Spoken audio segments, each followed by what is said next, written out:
tentang sinar X atau ronsen. Sinar X merupakan jenis radiasi gelombang elektromagnetik. Pencitraan X-ray akan menciptakan gambar-gambar bagian dalam tubuh. Gambar-gambar ini akan menunjukkan bagian-bagian tubuh dalam berbagai nuansa hitam dan putih. Gambar hitam putih ini dihasilkan karena jaringan tubuh menyerap jumlah radiasi yang berbeda. Misalnya, kalsium dalam tubuh menyerap sinar X paling banyak sehingga tulang tampak putih. Sementara lemak dan jaringan lunak lainnya menyerap lebih sedikit sehingga terlihat abu-abu. Prosedur X-ray ini dilakukan dengan cepat dan tanpa rasa sakit. Pemeriksaan X-ray bertujuan untuk membantu dokter mendiagnosis dan memantau beberapa kondisi tubuh. Misalnya keluhan seperti infeksi, pembusukan gigi, patah tulang, radang sendi, osteoporosis, ataupun kanker tulang. Manfaat sinar X-ray. Manfaat sinar X-ray digunakan untuk menampilkan tepi dari suatu citra yang dikenal dengan deteksi suatu tepi. Deteksi tepi dengan filter frekuensi tinggi digunakan untuk meningkatkan tepi dari suatu citra. Aplikasi yang dihasilkan digunakan untuk analisis citra X-ray, seperti pada keadaan patah tulang dan keretakan tulang. Manfaat yang didapatkan dari X-ray dengan adanya aplikasi ini untuk membantu sisi-sisi tepi dari keretakan dan patah tulang. Prinsip X-ray. X-ray memiliki prinsip penembusan gelombang elektromagnetik dari sumber cahaya ke tubuh manusia, lalu menembus hingga mencapai plat film untuk menghasilkan gambar berupa citra tubuh manusia. Kenapa melakukan pemeriksaan X-ray? Meski tujuan utama X-ray digunakan untuk menelisik kondisi tulang dan sendi, tapi terkadang prosedur ini juga dipakai untuk mendeteksi masalah kesehatan lainnya. Contohnya, jaringan lunak seperti organ internal. Selain itu, prosedur ini juga digunakan untuk memeriksa adanya penyakit, infeksi paru-paru, kanker payudara, masalah saluran pencernaan, pembesaran jantung, pembuluh darah yang tersumbat, bentuk tulang belakang yang abnormal, masalah ketika menelan, hingga benda yang tak sengaja tertelan ke dalam tubuh. Tes terbentuknya sinar X-ray. Sinar X merupakan gelombang elektromagnetik yang didefinisikan sebagai suatu gelombang yang terdiri atas gelombang listrik dan gelombang magnetik. Pada gambar ini ditunjukkan keluarga gelombang elektromagnetik dimulai dari gelombang radio, cahaya tampak, hingga sinar kosmik. Dampak sinar X. Walaupun kegunaan sinar X sangatlah banyak, namun sinar X tetaplah radiasi elektromagnetik yang bisa memberikan dampak buruk bagi tubuh. Paparan sinar X pada tubuh dapat menyebabkan kulit memerah, rambut rontok, katarak pada mata, bahkan dapat mengembangkan kanker dan tumor dalam jangka waktu yang panjang. Pembuatan citra dengan sinar X. Proses pembuatan gambar anatomi tubuh manusia dengan sinar X dapat dilakukan pada permukaan film fotografi. Gambar terbentuk karena adanya perbedaan intensitas sinar X yang mengenai permukaan film setelah terjadinya penyerapan sebagai sinar X oleh bagian tubuh manusia. Daya serap tubuh terhadap sinar X sangat bergantung pada kandungan unsur-unsur yang ada di dalam organ. Tulang manusia yang didominasi oleh unsur Ca mempunyai kemampuan menyerap yang tinggi terhadap sinar X. Karena penyerapan itu, sinar X yang melewati tulang akan memberikan bayangan gambar pada film yang berbeda dibandingkan bayangan gambar dari organ tubuh yang hanya berisi udara seperti paru-paru atau air seperti jaringan lunak pada umumnya. Di mana kita dapat melakukan pemeriksaan X-ray. Pemeriksaan yang dilakukan oleh dokter atau tenaga medis lainnya umumnya dilakukan di rumah sakit. Di samping itu, pemeriksaan X-ray juga bisa dilakukan di berbagai laboratorium yang bekerja sama dengan rumah sakit. Apakah X-ray aman dilakukan? Pemeriksaan X-ray memang menggunakan radiasi. Namun, jumlah dan tingkat paparan radiasi yang digunakan dalam pemeriksaan X-ray sangat sedikit, sehingga relatif aman untuk orang dewasa.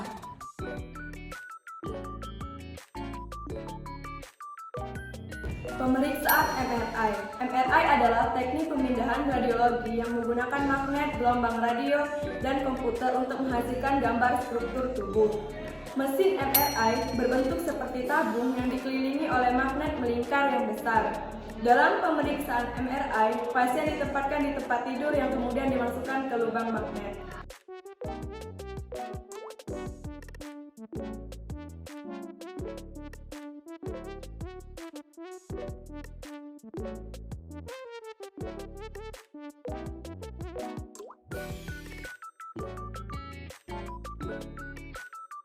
Resiko dan efek samping penggunaan MRI. Kebisingan. Ada suara bising hingga mencapai 120 desibel dalam mesin pemeriksaan MRI tertentu. Pasien mungkin akan diberi alat penyumbat telinga sebelum masuk ke mesin. Stimulasi saraf. Sensasi ketegangan yang muncul dari proses di dalam mesin MRI. Masalah zat dan kontraks. Bagi pasien gagal ginjal berat yang memerlukan dialisis mungkin akan bermasalah dengan pengguna zat kontraks gadolinium. Pemeriksaan MRI bisa dilakukan dalam pemeriksaan berbagai kondisi, antara lain kerusakan atau sumbatan pembuluh darah, penyakit jantung, kerusakan otak, kanker, infeksi tulang, kerusakan sendi, dan masalah saraf di leher. Keunggulan MRI bersifat non-invasif tanpa pembedahan, tanpa radiasi. Zat kontras MRI jarang menghasilkan reaksi alergi, gambar struktur jaringan lunak sangat jelas dan detail dibandingkan dengan teknik pencitraan lainnya, dan dapat dengan mudah membuat ratusan gambar dari hampir semua arah dan orientasi apapun, serta dapat mencakup sebagian besar tubuh. MRI bekerja dengan menggunakan medan magnet dan gelombang radio untuk menghasilkan gambar bagian dalam tubuh. Gambar ini kemudian digunakan oleh dokter untuk mendiagnosis kondisi pasien. Cara kerja MRI, pasien berbaring di meja pemeriksaan MRI yang berbentuk tabung. 2. Mesin MRI menciptakan medan magnet kuat di sekitar pasien. 3. Mesin MRI mengirimkan gelombang radio ke dalam tubuh pasien. 4. Gelombang radio menyebabkan atom hidrogen dalam tubuh pasien bergeser dari posisinya. 5. Ketika gelombang radio dimatikan, atom hidrogen kembali ke posisi semula dan mengirimkan sinyal radio. 6. Sinyal radio ditangkap oleh antena MRI dan diubah menjadi gambar 3D. Gambar 3D ditampilkan pada layar komputer. Manfaat menggunakan MRI. 1. Deteksi masalah pada otak dan sumsum tulang belakang. MRI sangat efektif dan mendeteksi gangguan pada otak dan sumsum tulang belakang seperti tumor, stroke, atau cedera. Ini sangat berguna dalam mendiagnosis penyakit atau gangguan saraf. Memeriksa jantung dan pembuluh darah. MRI jantung digunakan untuk mengevaluasi kondisi jantung, termasuk kelainan pada struktur dan fungsinya. Selain itu, MRI juga dapat mendeteksi penyakit pembuluh darah seperti aneurisma atau penyumbatan pada pembuluh darah. 3. Mendeteksi kanker. MRI dapat digunakan untuk mengidentifikasi dan memantau perkembangan kanker, terutama pada organ yang sulit dijangkau oleh metode pencitraan lain seperti kanker otak, hati, atau prostat.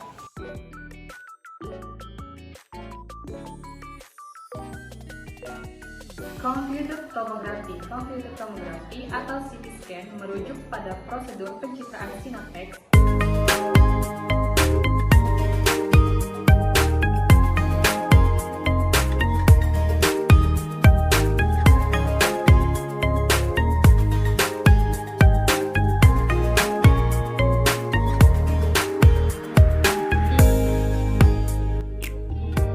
Pencitraan sinar X terkomputerisasi, di mana seberkas sinar X sempit diarahkan ke pasien dan dengan cepat diputar di sekitar tubuh, menghasilkan sinyal yang diproses oleh komputer mesin untuk menghilangkan gambar.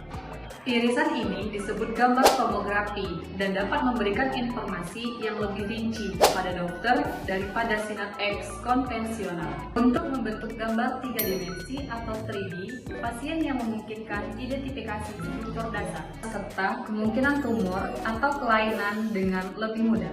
Cara kerja CT scan tidak seperti sinar X konvensional yang menggunakan tabung sinar X. Selama pemindaian CT scan, pasien berbaring di tempat tidur yang perlahan bergerak melalui genetri sementara tabung sinar X berputar di sekitar pasien. Agen kontra CT scan. Semua sinar X struktur padat di dalam tubuh seperti tulang mudah dicitrakan. Sedangkan jaringan lunak bervariasi dalam kemampuannya untuk menghentikan sinar X dan karenanya mungkin samar atau sulit dilihat. Karena alasan ini, agen kontras telah dikembangkan yang sangat terlihat dalam sinar X atau pemindaian CT scan dan aman digunakan pada pasien. Agen kontras mengandung zat yang dapat menghentikan sinar X dan karenanya lebih terlihat pada gambar sinar X.